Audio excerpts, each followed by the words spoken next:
muraho yemwe ni kuri cano ya Riziki Chantal ndi umukristo ndi umupantekote bibaye ngombwa ko tuganira ku ijambo ry'Imana ariko ririmo n'ubuhamya. Imana y'amahoro ibampera umugisha. Murakoze, reka tubanze dusenge. Nzi ko ushobora byose, nta cyarogoye umugambi wawe, izina ryawe ni iryera. Reka mwami icyo wagambiriye ku batuye isi aba ari cyo gisohora, urokora ubugingo bwa benshi bwe kuzarimbuka. Ndakwinginze ngo uhamagare abari kure no hafi, amahanga yose bihane kubw'uyu murongo. N'ubu murongo mwami Imana w'ikindi ubu murongo wawe wo gukoreramo. Ngenda kwinginze ngo nibere nk'agasambu kandagireho. Ndagushimiye ko ari wowe wabyemeye. Icyo meje gusa ni Satani n'abadayimoni, myuka mibi yose ihunge, bwami bw'Imana burushaho kuganza muri aka kanya. Ni mu izina rya Kristo Yesu, amen. Muraho yemwe. Nitwa Riziki Chantal, ndi umukobwa, ndashima Yesu. Nabateguriye ijambo ry'Imana mwuka yamaye kubahereza, ariko birimo n'ubuhamya. Riboneka inkuru nziza uko yanditswe na Matayo igice cya 5:8. Ijambo rivuga ngo hahirwa b'imitima iboneye, kuko aribo bazabona Imana. Bene data nshuti z'umusaraba, ijambo ravuze ngo hahirwa ab'imitima iboneye, kuko aribo bazabona Imana. Bene data, niba ari ikintu kigoye mu bintu byose bibaho birushye, gutunga umutima uboneye utakurega ikintu na gato.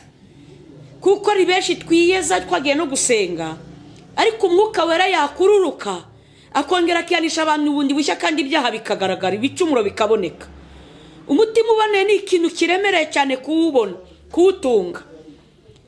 Kubona Imana nabwo ni ikindi, ni ikintu kidasanzwe. Ndababwiza ukuri, niba kura amaso yawe gura n'abakomeye nk'abaperezida kugera muri presidency atari ikintu cyoroshye, ndagira ngo nkumvishe ko no guhura n'Imana byombi hukubye inshuro nyinshi.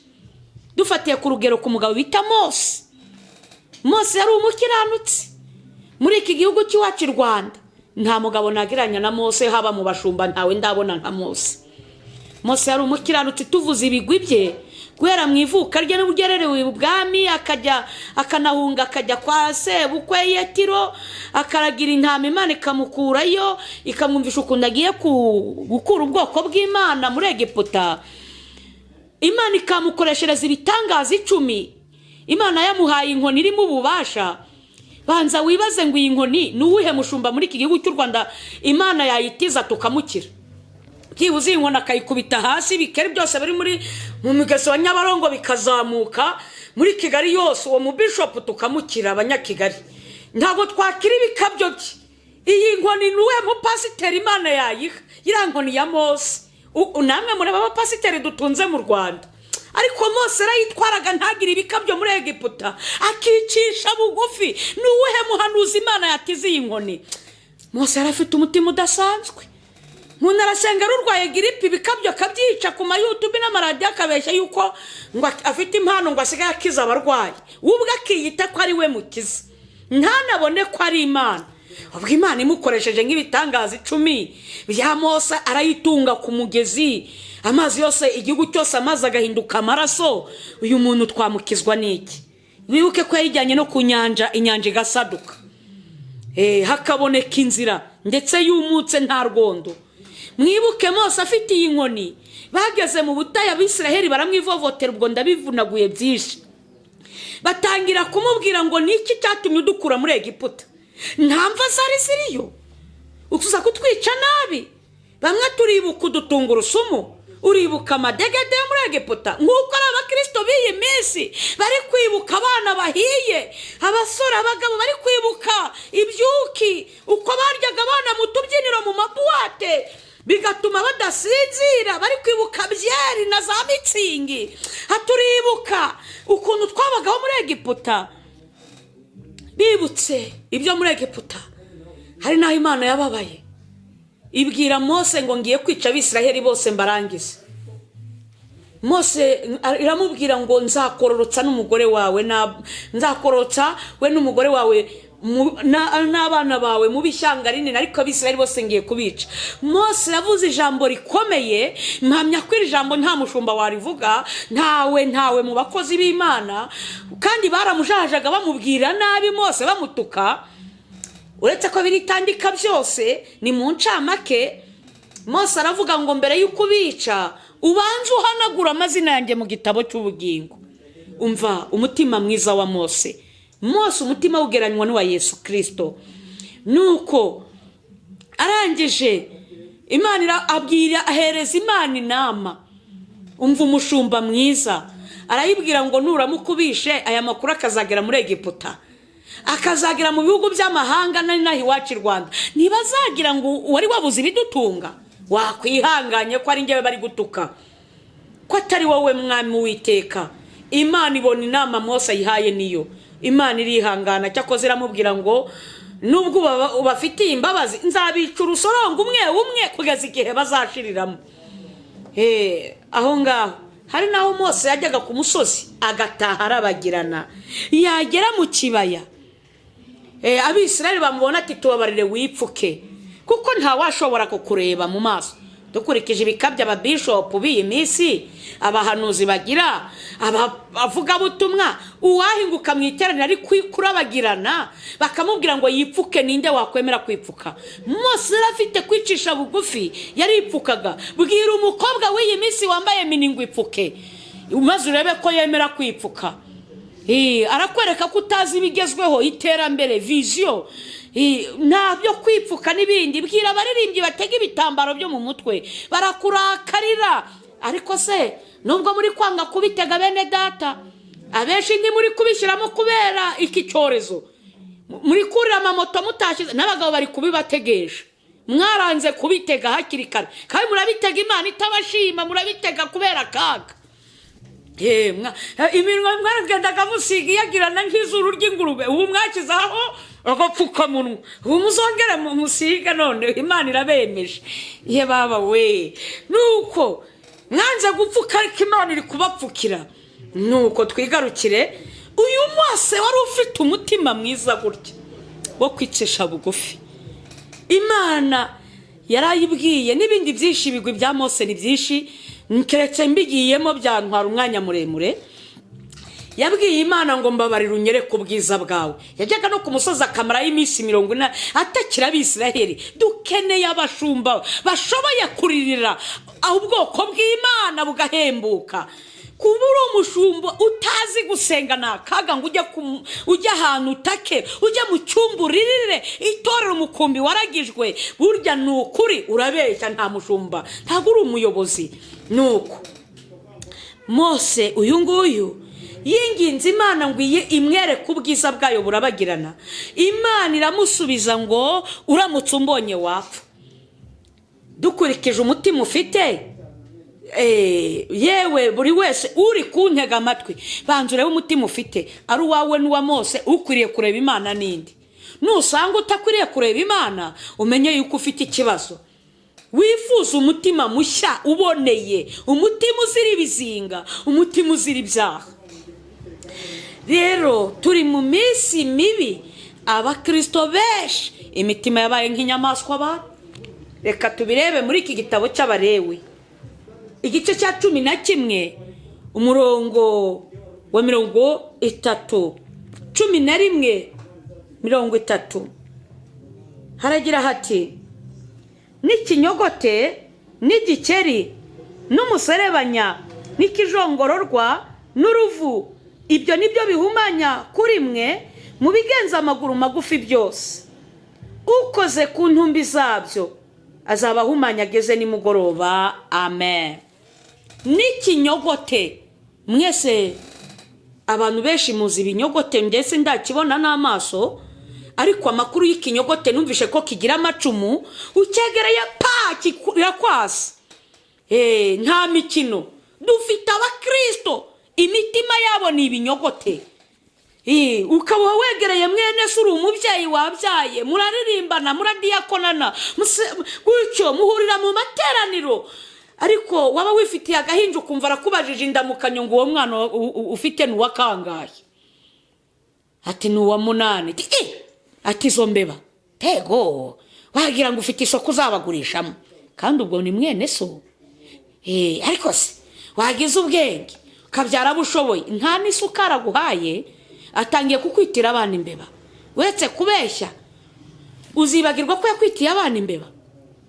Arakubonye ufite Bibiliya uvuye gusenga, ati harya na n'ubu nturabona akazi, reka dati nukuri keretse ukandangiye atari kimbwa ziragwira, uzirirwa ubungana Bibiliya utajya gushaka akazi nk'abandi. Nuko ijambo ry'Imana ravuga ngo udakora ntakarye, nta bibazo umutuye, ariko atangiye kukwita imbwa. Iryo ni icumu ry'ikinyogote, naho Imana yahita igutabara ntiwakwibagirwa ko yakwise imbwa kandi ari mwene so. Nukuri ntiyawapfa kubyibagirwa. Hari igihe umuntu akubwira ijambo atari isamba gutwaye, muririmbana, musengana, mugendana, mwene so vuga ngo mubana mu nzu y'Imana, ukajya uhora ubyibuka uko mubonye kacumu kakahora kaza, mu by'ukuri yakubereye ikinyogote. Ubwo rero niba iryo cumu ryarashize umutima wawe ntushobore kumubabarira, umutima wawe warahumanye, ntabwo wapfa kubona Imana, ukwiriye gusaba umutima mushya. Kandi nawe niba uri ikinyogote ubwira bene se amagambo abangiza, urumva ntiwabona Imana. Ikinyogote reka nkireke kuko sindakibonesha amaso yanjye. Akakabiri, agakoko kakabiri kavuze ngo ni igikeri. Igikeri murakizi? Numva nta utazi igikeri. Rero igikeri nakibonyeho defu. Mu mateka y'igikeri twese tuzi ko igikeri gikunda amazi, abe ay'urubogobogo, yaba yamwe tubaririmba ngo isoko ya Nili, yaba amazi y'ibiziba za Nyabarongo n'ahandi na za Sebeya mu kiyaga cya Kivu. Igikeri cyose amazi wagisangamo. Umubiri w'igikeri n'umwe gikunda amazi, defo yacyo, ariko ntigishira amaka. Dufite abakristo Imana ibona nk'ibikeri bakunda ibihe byo gusenga, ariko ibyaha bitajya bivaho. Umuntu agasenga ariko agasengana ubusambanyi, umuntu agasenga wamuguriza amafaranga ntakwishyure, burya icyo ni igikeri. Imbere y'Imana tukubona uri umuntu, ariko Imana ibubona uri igikeri. Umuntu agasenga ntibimubuze kwirara akanwa ka primusi, ariko mu butayu akajyayo, ntibimubuze kujya mu cyumba cy'amasengesho, burya icyo ni igikeri. Ayo ni amagaragamba yanze kumuvaho. Arasenga ntibimubuza kurya imitungo y'imfubyi n'abapfakazi, ntibimubuza kwiba imfashanyo muri kompasiyo. Icyo ni igikeri gihora arabwiriza, ni umushumba, ariko nubwo ahora mu nzu y'Imana aho basengera, ariko amaga yanze kumuvaho, ni igisambo. Icyo ni igikeri imbere y'Imana, ntashobora kubona Imana. Akandi nabonye ku gikeri, muzacyumve nijoro, indirimbo z'igikeri ni amaganya gusa, sindigera numva igikeri cyashimye Imana. Muzakitegera amatwi nijoro wumva ati ayiwe birakomeye we, turapfuye we, ayiwe turabaho gute we, ayiwe. Igikeri gihorana amarira, sanga umuntu byakomeye ngo ayiwe, ngo ubu bagiye Imana nitangorera ubukwe n'umukobwa, ngo ndabivamo, ngo ndareka rwose umurimo w'Imana, ngo ayiwe. Igikeri kirangwa no kugongera, abana nzabaha iki, ngo ayiwe, ngo ayiwe, ngo isukari yazamutse, ngo turapfuye turashize umuceri. Igikeri nta na rimwe kibona ko mu ijuru hari Imana, gihorana amaganya, gihora kirira. Impamvu mvuze ibi bintu, mwibuke ko Abisirayeli bitotombeye Imana mu butayu bakahashirira. Ntabwo Imana inezezwa n'abitotomba. Ntushobora kuba utanasambana ariko kwitotomba kukakubuza ijuru. Twikomereze ariko kagakerere kane gukomeza kukareka. Mwibuke igikeri, sindabona igikeri mu buzima bwanjye kabe gato kibe kinini. Igikeri gihorana amabondo, gihora gifite amabondo. Kuri bene data nshuti z'umusaraba, umukristo, umuyobozi, umupasiteri, umushumba, umuvugabutumwa, umuhanuzi, utajya umudiyakoni, utajya ufata ibihe byo kwiyiriza ubusa nukuri nujya uhura n'igikeri ujya uragisuza turaho girafurere, uraho mushiki wanjye, uraho petite se, nukujya ugisuza kuko ntacyo ukirusha, nawe uhorana amabondo nk'ay'igikeri. Mwibuke ko Mose yajyaga afata ibihe byo kwiyiriza, ba Eliya wamanuraga umuriro yariyirizaga, Yesu Kristo umwana w'Imana yariyirizaga. Ni nawe wavuze ngo hari imbaraga zikurwaho no kwiyiriza ubusa. Hari abadayimoni bakurwaho, hari ibitero tutanesha ubwacu tutiyirije ibyo kukubeshya ngo bishop arakurambikaho ikiganza ngo harama, bisaba kwisengera. Nukuri nawe ubwawe ukigerera imbere y'iyera, nukuri ugafata ibihe ukigomwa icyo kurya kugira ngo nawe ugire ikindi usingira. Uri umuvugabutumwa kuvuga ngo wize teoloji, ibyo ndibikora mu nzira ijya mu ijuru gusa, hakora no gufata ibihe ukegera umwami Imana. Nuko ako tukarenge ku gakoko ka kabiri.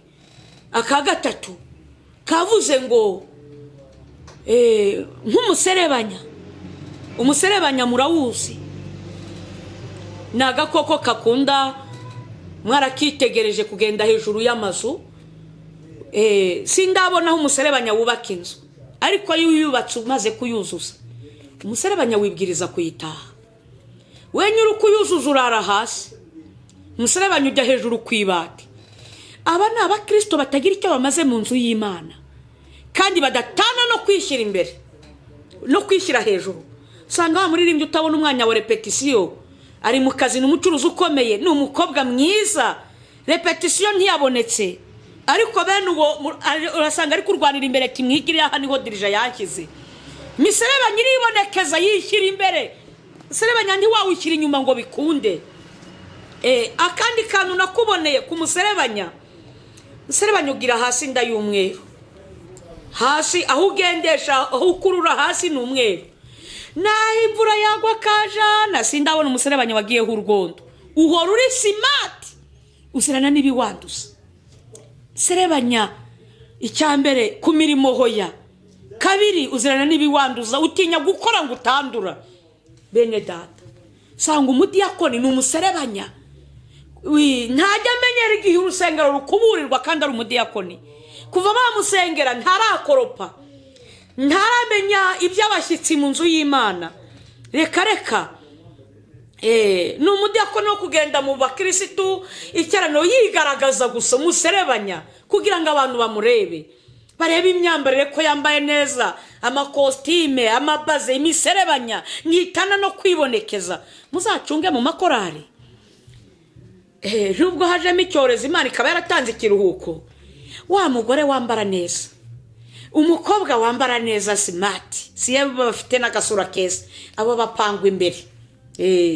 Wa wundi umukene, umutindi ufite umunwa uhengamye, naho yaba aririmba nka marayika, ntibashobora kumwicaza imbere, bajya kumuhisha inyuma. Wenda bamusangishayo mikoro, ariko ntibakinisha kumushyira imbere. Umusore reka data, amaniga abo bose imbere, amasarigoma imbere, abambara udukweto tumeze ukuntu iki, ariko babandi bose b'intagangare, uwambara inkweto zidasa, izakamambiri zidasa, bahuye n'iminsi inyuma.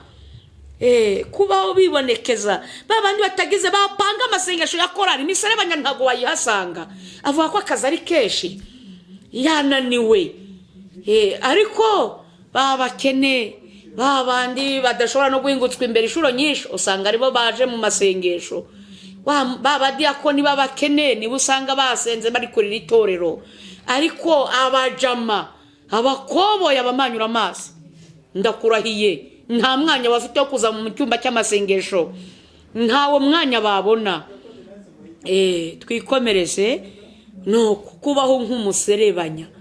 Agakoko ka kane kavuze ngo, ariko nkiri kuri uyu muserebanya arakantu nitegereje, hari ukuntu nagiye nsohokana n'amakorari, ariko bavuga ngo umwanya wo guterura ibyuma bagiye kubipakiza imodoka, ukabona abasore bamwe kandi bari bo bafite imbaraga, ukabona ari kwitabishwa telefone akabaragiye kugira ngo adakora ku byuma. Kuko imiserebanya izirana n'imirimo, abakobwa jwe, ariko iyo bamaze kubyesitara babishyize ahantu, banyanyitana no kwibonekeza kuza guceza umuziki, ukabona ibyuma biragugurana n'abakecuru n'abagore bakuze n'abagabo, ariko abakabiteruye abagakoza ako kazi bose bahunze. Twikomereze. Agakoko ka kane kavuze ngo, ahangaha kavuze ngo ni ikijongororwa, ikinyamujonjorerwa. Bene data muzi ikinyamujonjorerwa? Murakizi. Ikinyamujonjorerwa kigira igikono kijongororwa cyangwa se ikinyamushongo, kigira igikono kicyubaraye hejuru. Kubw'iki gikono rero iyo kijya gusosokamo kivamo buhoro, bunyibunyi, gake gake, n'amahembe yacyo kitonze, kigenda ruto ruto. Ariko ari ikintu nakubona iyo ufashe gato gakozaho gihita kifrema na courage, kigira imbaraga zo kwivumbura. Ariko mu gihe kivuze ngo kigiye gutya mu kugenda ni ruto ruto, gikuroroka, kigenda ruhoro buto ruto. Ahangaha nk'ikijongororwa. Bene data nshuti z'umusaraba, ikijongororwa narakitegereje, ndeba ku bantu baza mu nzu y'Imana kubera ibikono bibari hejuru. Ko n'umucuruzi ukomeye azira igihe ashakiye, n'umukozi akora mu mushinga muri leta se hehe, afite akazi keza, abazi ko isaha n'isaha baramubonera intebe yo kwicaramo. Kijongororwa. N'umuyobozi n'umushumba aho yagerera mu rusengero hose yo baramwakira n'ibyubahiro. Kijongororwa nta gahunda yo kuzinduka kijya kigira. Oya, kubera igikono kifite. Ni ikijongororwa se n'umukobwa w'umwantoneri, ibyo yakwikora byose ntawukoraho, ibeshya ukoreho kirivumbura.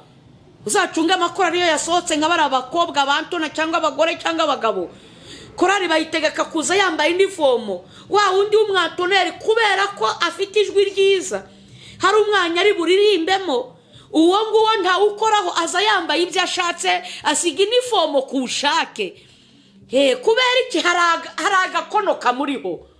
Umucuranzi azira igihe ashakiye, ntawamubwira ngo subirayo, bamuhagarike bacurangirwe nande. Ni ikijongororwa avamo uko ashaka, ukozeho kirifrema.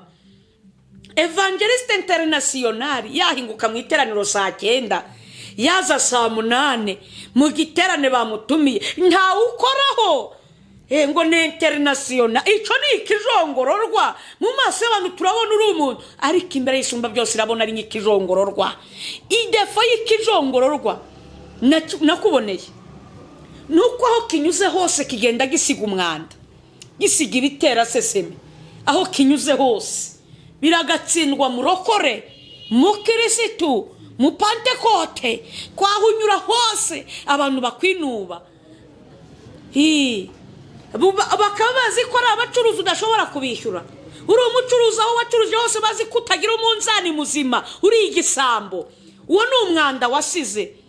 Uri umukobwa abagore bakakwikanga ko batwarira abagabo, uwo ni umwanda kandi batagukekera ubusa. Uri umugore batagukekera ubusa, uri ikijongororwa. Usiga umwanda. Uri pasiteri, ni gute umukirisitu kazi yatinya kuza muri biruri bishopu? Kuko azi yuko nturamuhobera byoroshye, muhobera neza, inyegereza ayo mabere, ese urwaye intinya, reka byose byarejejwe. Uri ikijongororwa. Uwo ni umwanda usigiye uwo mukirisitu. Uwo ni umwanda. Ninde wanezezwa no kurya areba ikijongororwa kizamuka ku nzu gisiga ibitera seseme? Wagira iseseme wamukorwa. Niba rero hariho abantu mu inzu y'Imana ku ruhimba hera, Imana ihabona ibijongororwa bihicaranye umwanda w'ubusambanyi, w'ubusinzi, biri kuririmbana ubutinganyi, abo bose bateye Imana iseseme. Uwo mutima ntabwo Imana ishobora kwemera ko unahinguka mu ijuru uretse no kuyireba. Kwitwaza igikono ngo nuko uri umuyobozi, uri umushumba, wahinguka kuri paruwasi ugasanga abahangayitse. Ye baba we byakomeye raporo. Reka data aho kugira ngo bishimire ko umushumba aje, ugasanga mwari mu mudugudu arahangayitse. ni naho usanga bamwe babahereza ruswa z'amakoko ibitoki mucyura mu ngo mufite akaga gakomeye kurusha abandi. Niba uzi kurya ruswa mu by'Imana uburakari bw'Uwiteka buzakumanukira. Gusa hahirwa b'imitima iboneye kuko abo bonyine kuba ufite amataye ntakurahiye nta n'inyinya Imana ntiyatuma uyirebaho ngurika izuba ngurika izungerezi. Imana se ko atari nk'abano bagabo bacu batagangaye ngurayirobesha ngo ngiraroba ndakurahiye ntiwayereka agashinya k'umukara ngo biyifate imisaya irambuye. Hahirwa gusa ab'imitima iboneye, mitima itakureka kibi, abo nibo biteguye. Ni Yesu wabyivugiye, nibo bazabona Imana. Niba ufite umutima nk'uw'igikoko ntayo uzabona, biragoye. Mutima nk'uw'ikijongororwa, nk'uw'igikeri, nk'uw'umuserebanya, nk'uw'ikinyogote ntayo wabona. Ugenda usigira abantu bene si bitera seseme muri kompasi y'abana wakiriye nubwo ari abana batoya ukababeshyesha uburoso na korogate amafaranga yabo kayarya, ariko uwo mwanda wabasigiye bazawukurana ntibapfa kukwibagirwa. Ni nako iyo dosiye imbere y'Imana ihore ihicaye. Usanga urakora muri kompasiyo, urarya imitungo y'imfubyi, abana bawe bakandikwa mu cyimbo cy'imfubyi cy'abana b'indushyi kandi ntacyo ubaye. Uretse kubeshya abana bawe ntubahamagarije umuvumo ugira ngo n'umugisha ubahamagarira ku Mana. Ariyo mpamvu usanga ari abana benshi bamwe b'abatambyi bariho imivumo bakuruwe na base batabizi. Ahawe ibikoresho by'imfubyi, ahawe ibikoresho by'umwana w'indushyi, kandi se ibikoresho bitabuze uri umutambyi ukubaka igipangu mu mafaranga boherereje umwana w'umutindi w'umuhanya, ukamubeshyesha utuntu twa feke, warangiza ukubakamo inzu ukazajya gutanga inoti ya 5 mu giseke ngo urashima Imana. Ushima iki? Uwo ni umwanda ugenda usiga ibitera sese. Reka mbe ndetse ikijongororwa agakoko ka 5 ariko kanyuma karavuga ngo nk'uruvu. Uruvu mwese muraruzi, ntabara rizwi. Muraho yemwe. Yesu ashimwe. Ntabara rizwi ry'uruvu. Uruvu rufata ishusho yaho rugeze. Dufite abakirisitu mu rusengero ukabona n'abatagatifu, yewe na haleluya ukayitera ukabona rwose arimo neza, ariko nibave mu rusengero ntibasanga rero siporo iri gukina ya peri naho barahita bafata ishusho ry'ubufana. Aho hose bagenda bafata ishusho yaho bahingutse. Ntabwo byamubuza gufana kujya mu mafilime y'isi, ntibyamubuza kujya mu bidafite umumaro, ntibyamubuza kwambara ubusa. Kandi muri korari yaje yambaye birebire kubw'iteko rya korari, ariko numusanga mu kazi urasanga yambaye ng'ihene, dore ko ihene ntabwo ijya imanura kariziteka ryose gahora kari hejuru, yabisekurume yabishashi hose mbese nuko akarizo kihorera hejuru. Nuko ariko uruvu rwo ruriyoberanya aho rugeze rufata ishusho. Rwasanga mu kiganiro cy'abamanyura amazi rukinjiramo cy'abajama baniga, ariko yasanga bavuga niba banasebye itorero nawe uruvu rurafatanya basebye, ariko nibasanga mu by'Imana nanone rurigira umutagatifu. Ahangaha uyu muntu asorerwaho n'ijambo ryo mu byahishu rivuga ngo ntubize kandi ntukonje, ngiye kukuruka urakaza uyazi. Umuntu nk'uwatera Imana kumukorwa, utera Imana iseseme. Niyo mpamvu iyo utabize ntubaye umukristo, ntubaye umupagani, utera Imana kugira iseseme, iragusesemwa. Uretse no kuyireba no kukubona ubwayo yikureba iri mu ijuru irasesema. Ahangaha jambo ryavuze ngo ibyo nibyo bihumanya kuri mwe, ukoze ku ntumbi zabyo azahumana ageze nimugoroba, uzahumana ugeze kugupfa. Urumva niba ufite uyu mutima cyangwa warumanijwe n'aka gakoko, ntushobore gusaba umutima uboneye mushya uzahumana ugeze ku gupfa. Bene data, numva naba ncumbikiye aha kabona nuko nza kubahereza ubuhamya bw'intambara zo mu murimo bw'ibyo mpura nabyo. Murakoze. Yesu Kristo mwana w'Imana abampera umugisha. Murakoze. Amen. Reka dusenge. Ndagushimiye Uwera ko ari wewe umenya imitima. Turi mu gihe kibi kandi kigoye, k'imitima ya benshi yarangiritse, utarahumanye, utari igikoko yabaye yarahumanijwe. Abenshi bagenda bacirana imanza mu mitima, ariko utabara abantu bawe weze imitima kandi ureme imitima mishya, kugira ngo tutarangazwa n'ibinyogote n'ibikeri, tutarangazwa n'imiserebanya n'ibijongororwa, ahubwo tugira intumbero yaheraho mu ijuru. Urakoze kuri kumwe natwe. Ngaho rero Data, urokora ubugingo bwa benshi kugira ngo bazashobore kukubonesha amaso yabo. Urakoze kuri kubyumva ni mu izina rya Yesu. Amen.